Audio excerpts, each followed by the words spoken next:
Oi, povo abençoado, Salmo de número 44, um Salmos que não tem, não mostra aqui quem escreveu, mas é um Salmos onde as pessoas pedem livramento. É um Salmos que foi feito em um período que Israel estava sendo muito assolado por uma das nações que entrou para destruir e saquear Israel e a nação de Judá. Então, eles fizeram esses salmos como um cântico ao Senhor. Então, ele diz assim, Salmos 44, não lembro se eu falei.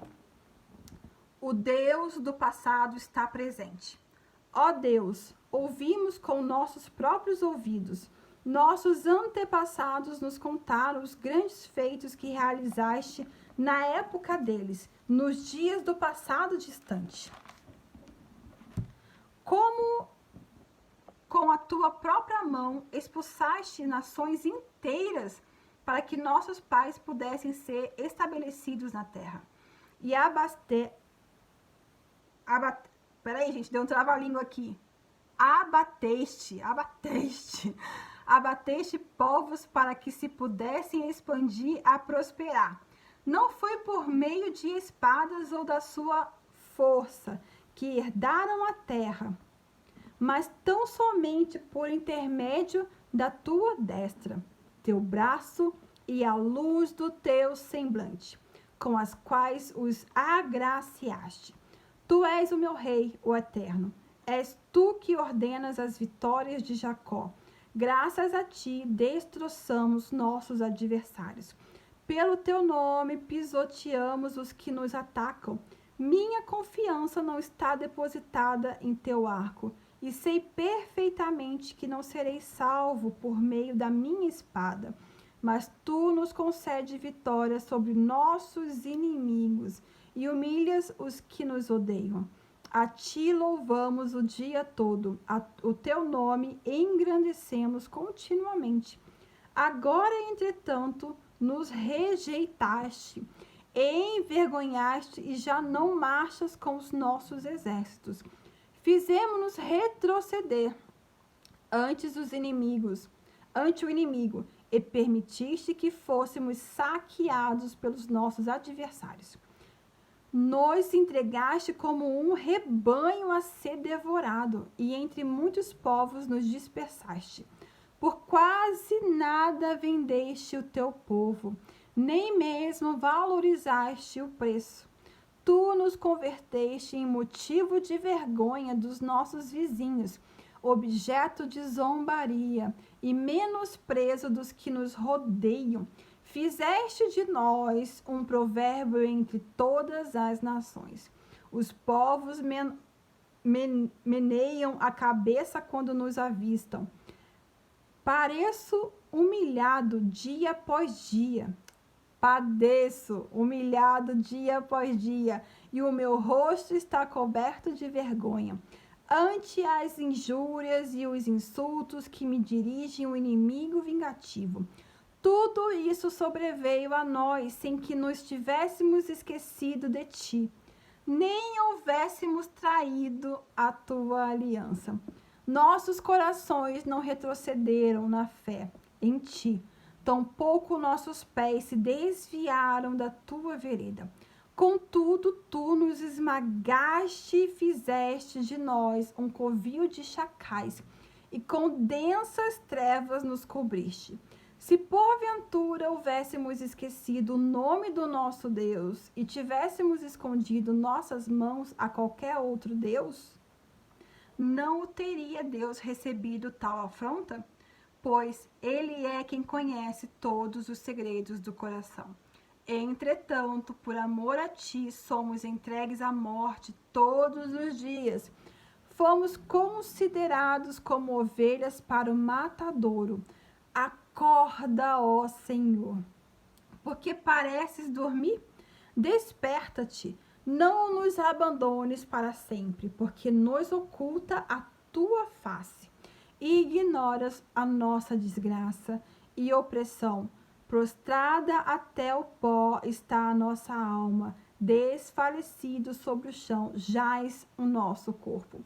Levanta-te, vem em nossa ajuda, e nos resgata por sua imensa benignidade.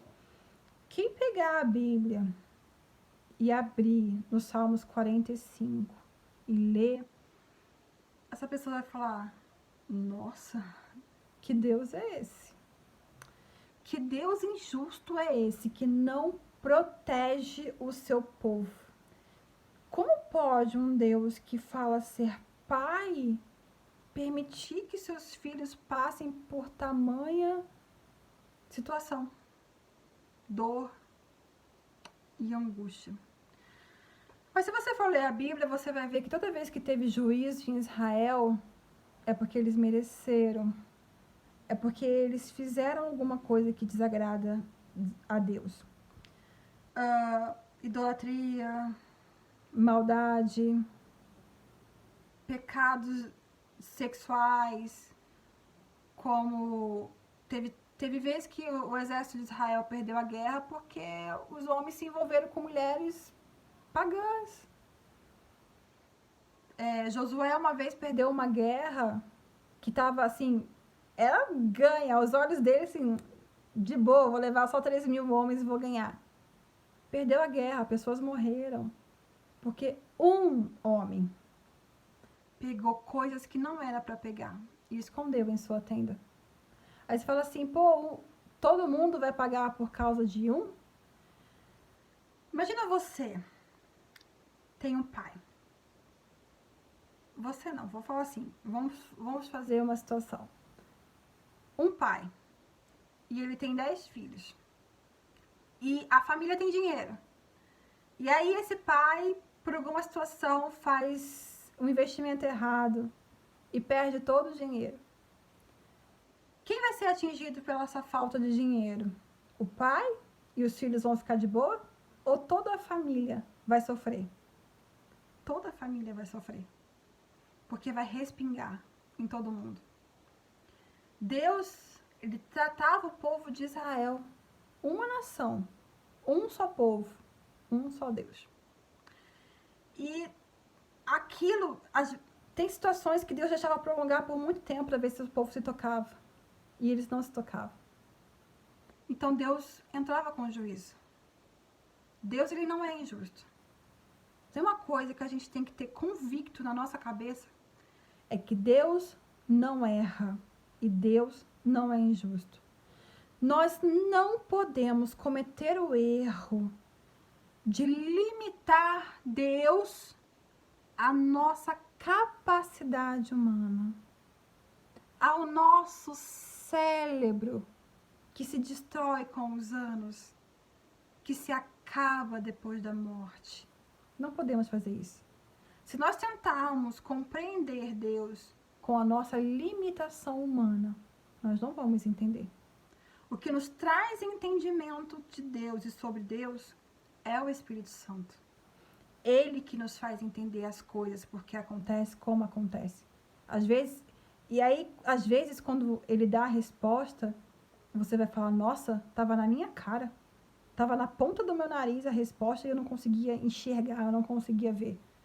Porque eu estava tentando entender com a consciência humana. Mas o Espírito Santo nos mostra. E às vezes as pessoas falam assim, Deus, por que Deus fez isso? Teve uma situação lá, quando o povo foi levado para a Babilônia, escravo, e Deus falou assim, Deus se esqueceu da gente. Deus nos abandonou, Deus nos largou. Porque eles se esqueceram que por 30 anos um profeta profetizou que o juízo ia vir sobre eles. Eles não se importaram e continuaram as suas vidas pecaminosas. E quando tudo aconteceu, eles se esqueceram de tudo, mas abriram a sua boca para falar, Deus se esqueceu da gente. Tanto não esqueceu que a consequência dos erros deles veio sobre eles.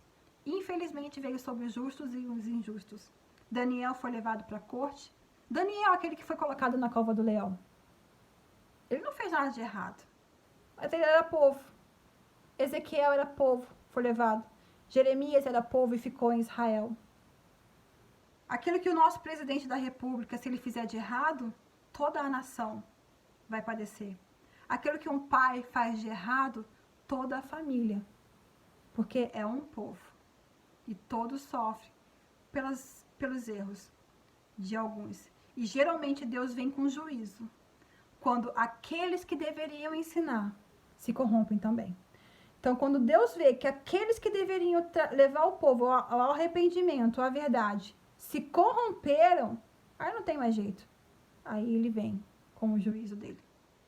Então, o que nós devemos fazer é vigiar a nossa vida, para que não passemos pelo juízo de Deus, e sim o amor e a misericórdia dele. Fiquem na paz e até amanhã.